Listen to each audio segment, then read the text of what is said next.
Hey everyone, Regal Reviews here.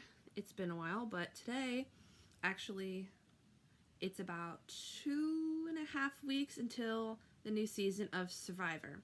This season is called Survivor Edge of Extinction, and I gotta say, out of all the seasons of Survivor I've been doing recaps and live tweeting and cast assessments for, I'm probably the most unprepared for this one.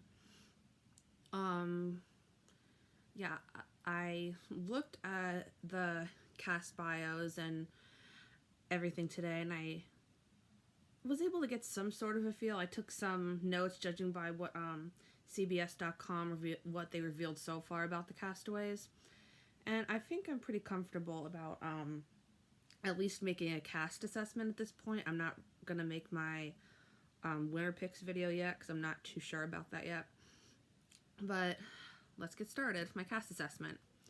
So they're separated into two tribes. The one is called the Manu tribe.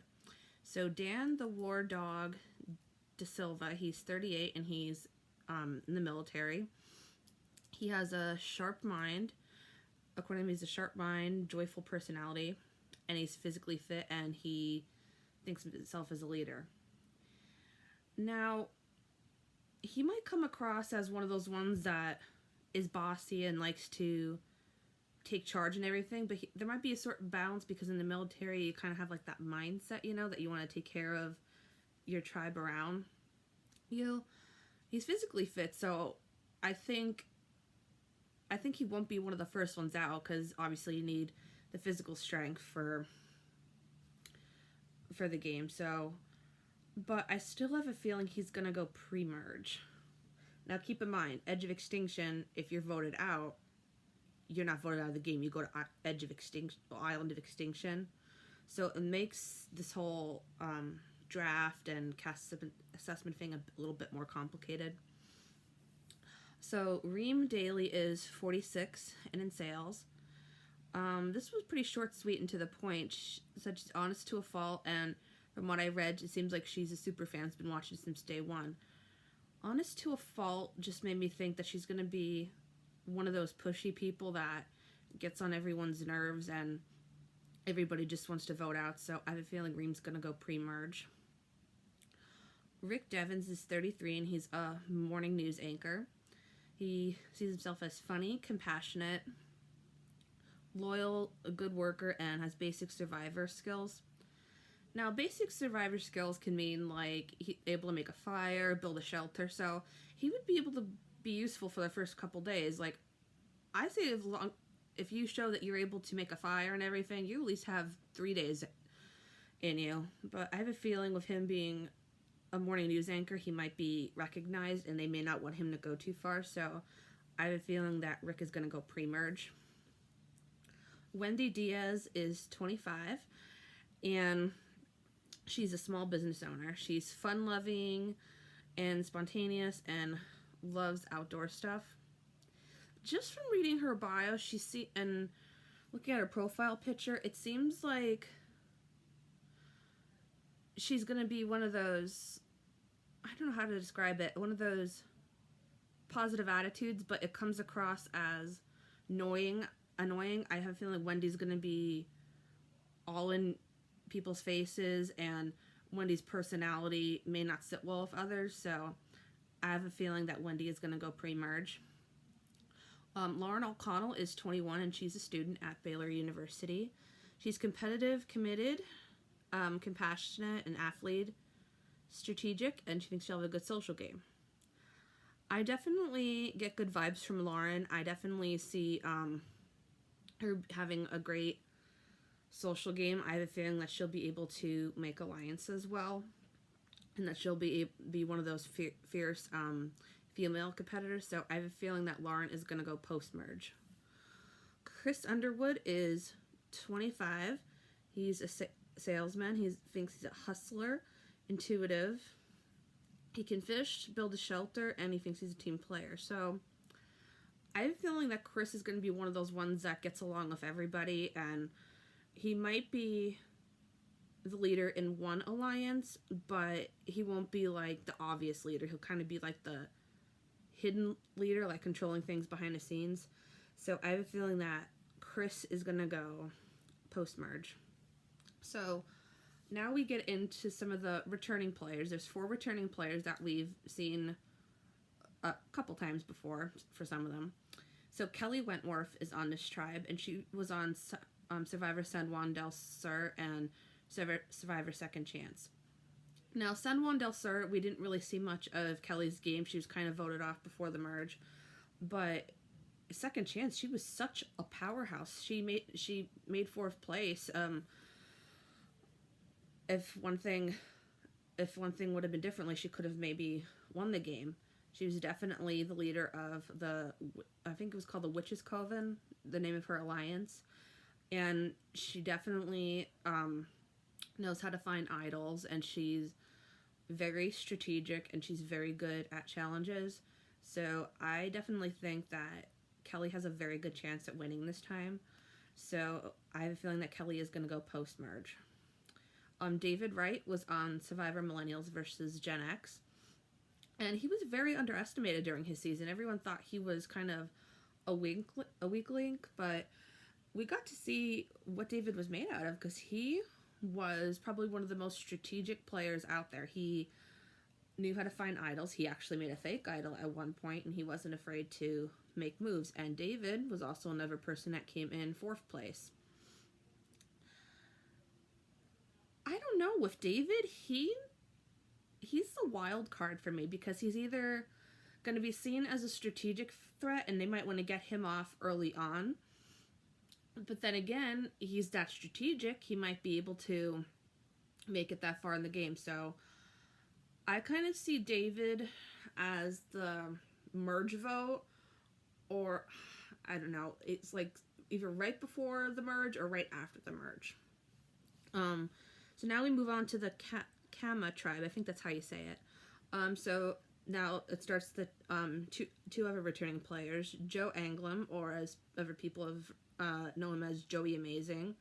I call him the Golden Boy because he is probably known as the Challenge Beast. He is amazing in challenges. He's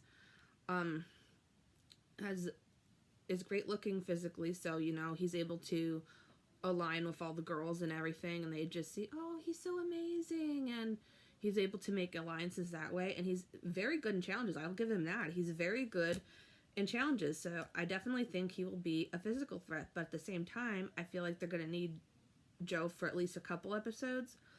But seeing as how big of a physical threat Joe is, I have a feeling they're not going to let him get too far, and I have a feeling Joe's going to go pre-merge. Now, the last returning player is Aubrey Rocco.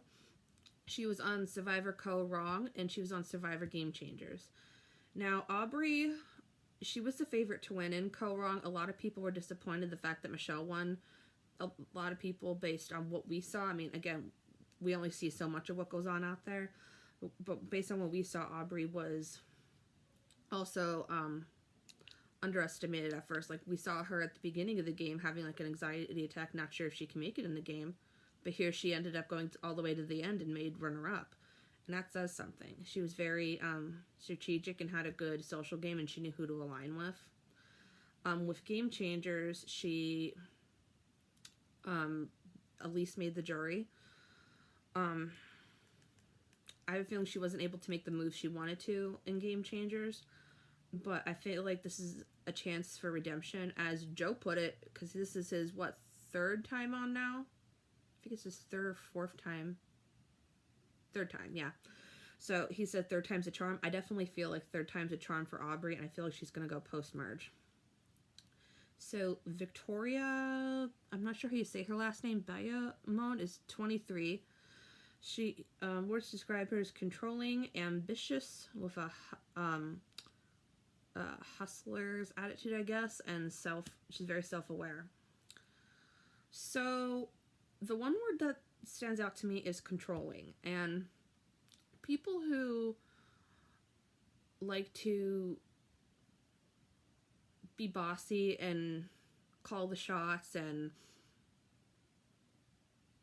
kind of comes across as thinking they know everything and everything and it has a snotty attitude don't really make it that far.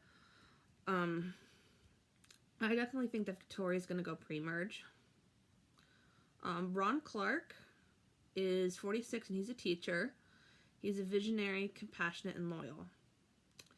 Now, Ron Clark is giving me some pre-merge vibes, but the fact that compassionate and loyal, now, that could go either way, because if you're very loyal to someone, you may not be able to see them backstab you, but at the same time, if you're loyal to somebody, you might be able to make it far in the game, depending on how strong the alliance is. So, Ron is another wild card for me. I definitely feel like his game could go either way. Julia Carter is 24 and a medical assistant. She's adventurous, excellent. She's... I can't read my writing there, but she feels like she can make the right moves. I definitely think that Julia will be a great competitor. I have a feeling she'll be able to adapt to her surroundings well, and she won't be one of the girls that complains the whole time. So I have a feeling that Julia is going to go post-merge. Eric Hafmana is 34 and a firefighter. He's outgoing, spontaneous, strong, and good with his hands. I definitely feel like he'll be one of the people that puts the shelter together and is one of the competitors that gets the team, that is essential to the team when it comes to challenges. And I have a feeling that he'll be in one of the main alliances. He might actually be in the majority alliance. So I think Eric is going to go post-merge. Aurora McCreary is 32 and a divorce lawyer. She's direct, ruthless. She can be personal, but also be cutthroat. So I think what that means is that she can be loyal. She can connect with people on a personal level and be friendly with them.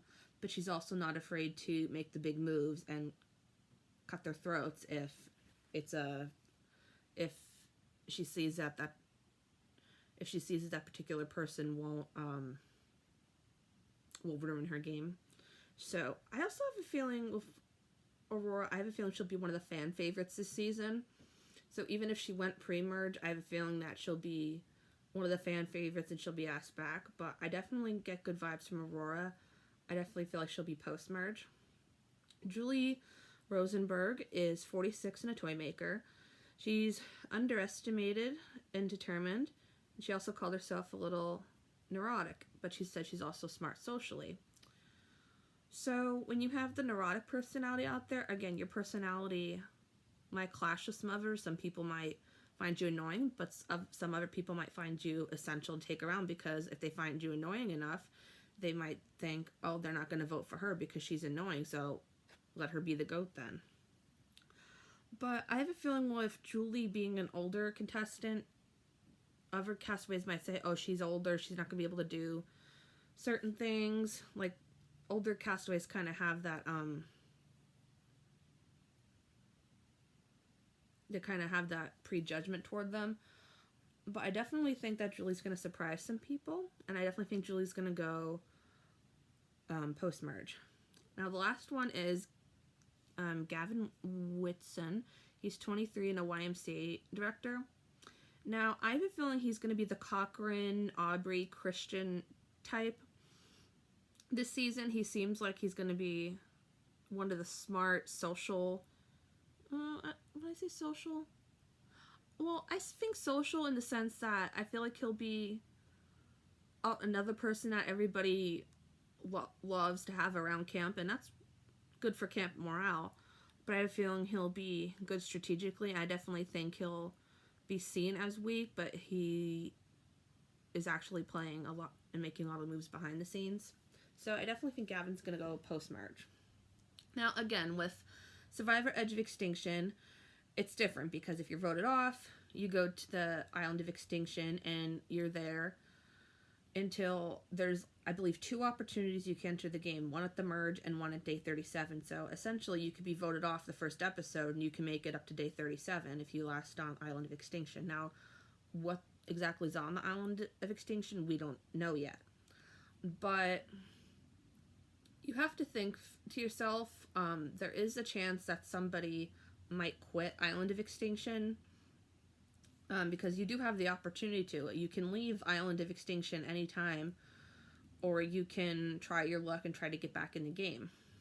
But just because somebody won, that doesn't mean the rest of the people are gone then too. They get to still stay on Island of Extinction till day 37, which makes the jury more complicated because you can end up with like a lot of people on your jury. So if I had to pick anybody to quit this season, I would definitely pick Wendy, just because I have a feeling she won't be able to. She said she's adventurous, but I have a feeling she won't be able to handle the elements well, and I have a feeling that she'll kind of be offended that she was voted out. Like, she'll have like a bubbly kind of happy personality, but then when she's voted off, she'll kind of be like her downfall, and she won't be able to adapt to the harsh